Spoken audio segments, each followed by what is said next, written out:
In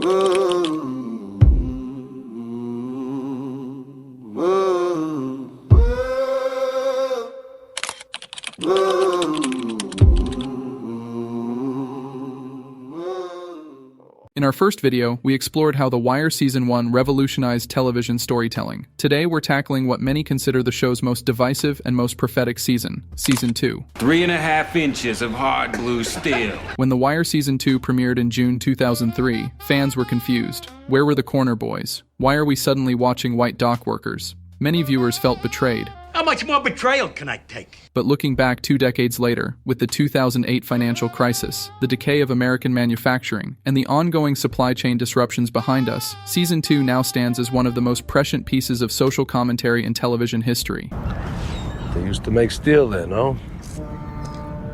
Season 2 of The Wire does something almost unprecedented in television. It splits its focus between 2 parallel narratives. While continuing the Barksdale storyline from Season 1, the show introduces an entirely new world, the stevedores of Baltimore's dying port and their struggle for survival under union leader Frank Sobotka. David Simon and Ed Burns weren't just being contrarian, they were expanding their thesis about institutional failure beyond the drug war to examine the larger forces destroying American cities. The Barksdale investigation continues, but now it's viewed alongside a completely different community facing the same systemic rot. The shift was jarring. The opening credits changed from inner-city imagery to shipping containers and 18-wheelers. The theme song shifted from a soulful version to a grungier Tom Waits rendition. Everything signaled, this is different. Michael K. Williams, who played Omar, was initially upset about the change. When he came back with Season 2 with the docks, I was very angry. I thought that, this white man had taken something that black people had made good, and now he wants to make it a white show. The answer is that The Wire was never meant to be just a cop show or just a drug show. It was always intended to be a complete portrait of an American city. All the institutions, all the communities, all the ways systems fail people, regardless of race or class. The season aired from June to August 2003, just 5 years before the 2008 financial crisis would expose the fragility of America's economic system. But the conditions that led to that collapse,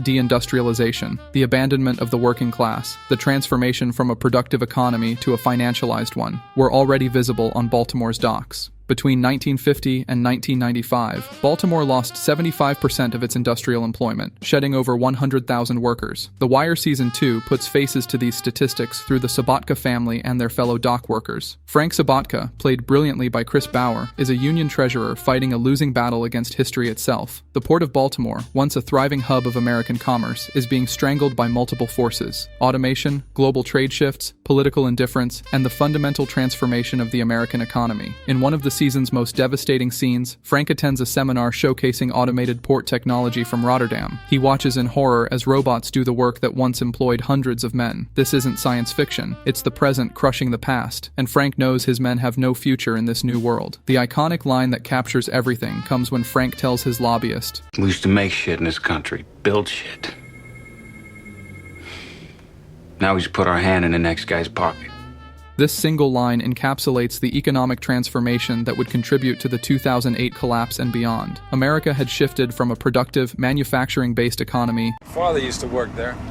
Best deal in the shipyards there, yeah. to one based on finance, service, and speculation. The working class that once built things, ships, steel, cars, was left behind, disposable in the new global marketplace. The challenges faced by stevedores, from automation to decreased shipping traffic, weren't just background details but were integral to understanding character motivations. Season 2 shows us workers confronting technological obsolescence in real time. The Rotterdam video shows exactly what's coming. Today, in 2025, we're living through another wave of automation anxiety with artificial intelligence. But The Wire showed us this pattern 22 years ago. Technology advances, workers become redundant, and the social safety net that's supposed to catch them doesn't exist. Frank's dream is simple: get the canal dredged, reopen the grain pier, bring back the jobs. But he's fighting a tide that no amount of lobbying can reverse. The global economy has moved on, and Baltimore's port is just collateral damage. The tragedy is that these were good jobs, union jobs with benefits, pensions, and dignity. They represented the American dream for working-class families, and they were disappearing, not because the workers failed, but because the system had decided they were expendable. What the fuck are we doing down here with the war frats in the middle of the goddamn night?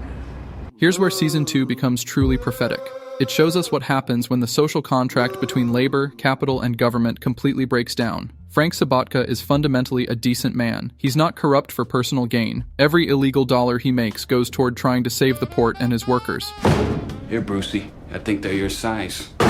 He's lobbying politicians, funding campaigns, trying to work within the system to preserve his community, but the system doesn't care. The politicians want photo ops and real estate development. They'd rather turn the port into luxury condos than preserve industrial jobs. The police department is more concerned with stats and petty feuds. Major Valchek starts the entire investigation because Frank's stained glass window donation to their church was bigger than his. This is the betrayal at the heart of Season 2. America promised that if you worked hard, played by the rules, and stood by your community, you'd be taken care of. But that promise was a lie. When the market decides you're obsolete, there's no safety net, no retraining, no transition plan. There's just economic death. Frank used illicit money not for personal gain, but to lobby politicians and try to save the port, demonstrating how fundamentally decent people are forced into an extra-legal economy when the legitimate system fails them. To keep his union alive, Frank makes a deal with the Greek, a shadowy figure who represents pure amoral capitalism operating beyond borders and laws. He's not a traditional gangster with territory and reputation to protect. He's a businessman who deals in whatever is profitable: drugs, chemicals, stolen cars, and horrifyingly, human beings. When a container of 13 dead women is discovered, trafficked victims who suffocated to death, we see the human cost of this global shadow economy. Frank didn't know about the women. He thought he was just moving drugs and stolen goods. But his willingness to look the other way, to compromise his principles for the greater good of saving jobs, implicates him in something monstrous. It's a perfect metaphor for how economic desperation corrupts everything it touches. The season asks an uncomfortable question. When the legal economy abandons you, what choice do you have? Frank tries the legitimate route: lobbying, political donations, working within the system. It gets him nowhere. The only thing that works is crime. And once you're in, you can't get out. The Greek is played by Bill Raymond with an eerie calmness that makes him more terrifying than any traditional villain. We never learn his real name or nationality. He claims to be Greek, but in the finale, it's revealed he isn't. He has connections everywhere. When the police investigation closes in, he simply disappears. In the finale, Spiros reveals to the audience the depth of their deception. He knows my name, but my name is not my name. And you, to them, you're only the Greek. And of course, I'm not even Greek. This is The Wire's comment on globalized capitalism itself. Local institutions, police, unions, city government are trapped in their jurisdictions, fighting over scraps. Meanwhile, the Greek operates above them all. Business. Always business. One of Season 2's subtlest achievements is showing how the dock workers and the drug dealers are playing the same game. Both groups operate in institutions that demand absolute loyalty. When police try to interview dock workers about the dead women, they get the same stonewalling they'd get from the Barksdale crew. Negro, you cannot travel halfway around the world and not speak any motherfucking English. Neither group trusts authority. Both have elaborate codes of silence. The dock workers whistle warnings when police approach, just like the corner boys. They protect each other, lie for each other, and understand that snitching means death. Social death for the dock workers, actual death for the drug dealers. The institutions are different, but the logic is identical. Us against them. Survival through solidarity. What do you say, Johnny? What do you say to any question? I take the fifth commandment.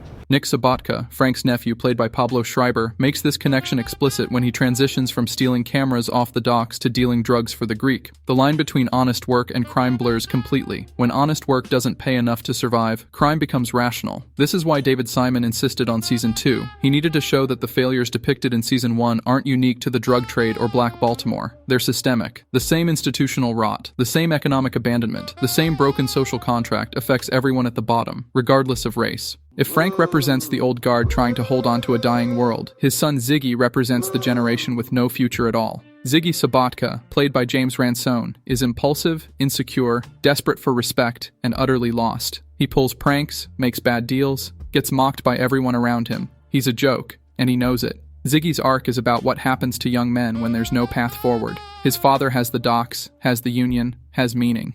But what does Ziggy have? A dead-end job checking containers in an industry that's disappearing. No education that would help him transition to the service economy. No prospects. His escalating criminal behavior, stealing cameras, dealing drugs, buying a leather coat and a duck to prove he's somebody, is all about trying to matter in a world that's made him invisible. Ziggy was brash and annoying, flagrantly pursuing a criminal lifestyle and showing off his illegal wealth, landing himself and others in trouble with his pranks and goofy behavior. On first viewing, Ziggy feels like a joke character compared to the cool, calculated operators of Season 1. Viewers didn't want to watch this clown when they could be watching Omar rob another stash house. But here's what people missed. Ziggy represents something far more serious than the show initially suggests. Every stupid decision he makes is about trying to be somebody when the economy has decided he he's nobody. When he finally snaps and commits murder in episode 10, the violence feels inevitable. James Ransone plays his emotional distress incredibly well in that moment. Ziggy transforms from an annoyance into one of The Wire's most devastating characters. Frank says to him in jail, You're more like me than you know. You're a Sobotka. But Ziggy responds, Fucked is what I am. That line captures the generational divide. Frank could be a Sobotka and have dignity, purpose, a community. Ziggy can only be fucked. The Wire is showing us the death not just of industry, but of identity, of the meaning that work once provided. Before we continue, it's important to acknowledge that James Ransone passed away on December 19th at the age of 46. Ransone is survived by his wife, Jamie McPhee, and their 2 children, Jack and Violet. His performance as Ziggy remains one of The Wire's most memorable and devastating portrayals. Rest in peace. Although it was initially controversial, the choice to keep changing the show's cast and setting in each season ended up becoming The Wire's biggest strength. Season 2 established the template that would define the rest of the series. Each season would function as a new chapter examining a different Baltimore institution. Season 3 would tackle city politics and police reform. Season 4 would dissect the education system, and Season 5 would critique the media. Without Season 2's bold pivot, none of that happens. If Simon had just given fans more Barksdale organization drama in Season 2, The Wire becomes a very good crime show instead of a transcendent examination of American institutional failure. Season 2 helped dramatically shift audience expectations for what kind of show The Wire would be, making it easier for viewers to embrace new characters and settings in later seasons. More importantly, Season 2 expands The Wire's critique beyond race and the drug war to class and economic policy. The white dock workers and black corner boys face different specific challenges, but they're caught in the same trap: an economy that's decided they're expendable, institutions that won't help them, and a system designed to perpetuate itself at their expense. Season 2 ends with almost everyone worse off than when they started. Frank Sobotka is murdered by the Greek after trying to turn informant. His body is found in the harbor. Detectives remark that numerous defensive wounds indicate he died fighting. Even in death, Frank was still fighting for something. After his death, his fellow dock workers re-elect him as treasurer in defiance of federal warnings, which leads to the dissolution of his local union office. It's a gesture of loyalty and love, but it seals the union's fate. The institution Frank died trying to save dies with him. Ziggy is in prison for murder, facing decades behind bars. Nick survives but has to live with what he's become. The Greek and Vondas disappear, untouched. The politicians move on to their next photo op. The containers keep moving through the port, only now with different people getting paid off. The game continues. Over time, Season 2's reputation has improved significantly. When you know what The Wire is trying to accomplish, when you understand that each season is a chapter in a larger novel about American cities, Season 2 makes perfect sense. Critics now describe Season 2 as an underrated gem and a critical piece of The Wire's narrative puzzle. The season also deserves credit for its character work beyond Frank and Ziggy. Beatty's compassionate outsider perspective, Spiros Vondas as a fascinating criminal who's utterly professional and eerily calm, and even Ziggy gets redemption in retrospective analysis. The season maintains The Wire's commitment to the Barksdale storyline even while focusing elsewhere. Stringer continues building his real estate empire and consolidating power while Avon's in prison. Omar launches his vendetta after Brandon's murder. These storylines simmer in the background, setting up Season 3's explosive confrontations. Episode 6 contains what many consider Omar's defining scene and one of the greatest moments in the entire series, his testimony in Bird's murder trial. The episode drew nearly 4 million viewers and was the second most popular program on U.S. premium cable television that week. The Futon critic named it the 9th best episode of 2003, specifically citing Omar's courtroom performance. Omar takes the stand to testify against Bird, the Barksdale enforcer who killed William Gant, the witness from D'Angelo's Season 1 trial. Omar shows up wearing his street clothes and a flamboyant tie, because when the prosecutor told him to wear something with a tie, he interpreted that literally. Defense attorney Maurice Levy tries to destroy Omar's credibility by attacking his character. You're feeding off the violence and the despair of the drug trade. You're stealing from those who themselves are stealing the lifeblood from our city. It's a brutal cross-examination designed to make the jury dismiss everything Omar says, but Omar doesn't flinch. Like you, the culture of drugs. Excuse me? What? It's a mic drop moment that cuts through all of Levy's pretensions. Omar's saying what everyone knows but won't admit. Levy makes his living off the drug trade just like Omar does. One uses violence, the other uses legal manipulation, but they're both profiting from the same broken system. The only difference is Levy pretends to be respectable. The scene defines Omar as a character who exists outside both the police and criminal structures, the only figure who can call out the hypocrisy on both sides with equal authority. The scene works because Omar isn't pretending to be something he's not. I got the shotgun, you got the briefcase. It's on the game though, right? He's a criminal testifying against another criminal, and he owns it completely. There's something about self-interest and honesty that's more convincing than any performance. Omar doesn't care about the law, doesn't care about respectability, doesn't care what anyone thinks. And that authenticity makes him the most believable person in the room. The same episode that gives us Omar's triumph gives us D'Angelo's tragedy. While in prison, D'Angelo has begun using heroin and growing distant from Avon, though his uncle still protects him and gets him a cushy job in the prison library. D'Angelo is trying to distance himself from the Barksdale organization, finding some measure of peace by reading and working in the library. But Stringer Bell sees D'Angelo as a liability. Stringer had secretly become involved with D'Angelo's girlfriend, Dawnette, using the relationship to keep watch on D'Angelo and growing concerned about his increasingly hostile attitude toward his uncle. When D'Angelo cuts himself off from the family, Stringer makes his move. Stringer arranges to have D'Angelo killed. The connection's cousin, Muggs, strangles D'Angelo with a belt in the prison library and stages it to look like a suicide. The decision to kill D'Angelo in Season 2 was bold and devastating. He was a main character, the conscience of Season 1, the figure audiences rooted for to escape. David Simon gave him no redemption, no last-minute save. D'Angelo tried to be better and died for it. Stringer's choice to order the hit shows the limits of his business school philosophy. All the economics courses and corporate rhetoric can't disguise what he really is when pressured. D'Angelo becomes a liability, so D'Angelo gets eliminated. The murder wouldn't be fully investigated until Season 3, when McNulty examines the autopsy photos and realizes it was staged. D'Angelo's death will prove to be the catalyst that ultimately destroys the Avon-Stringer partnership, but we'll get to that in the Season 3 video. While Season 2 focuses on the docks, it plants seeds for one of the series' most memorable partnerships, Omar Little and Brother Mouzone. Brother Mouzone is a Muslim hitman from New York hired by Avon Barksdale to protect the Barksdale Towers from Proposition Joe's dealers, who were working the towers as part of Stringer's secret agreement with Joe. Mouzone, played by Michael Potts, carries himself like a scholar who happens to kill people for a living. His formal manner of speech and disciplined bearing set him apart from every other enforcer in the series. Stringer manipulates Omar into believing Mouzone was responsible for Brandon's brutal torture and murder. Omar tracks Mouzone down and shoots him in the gut.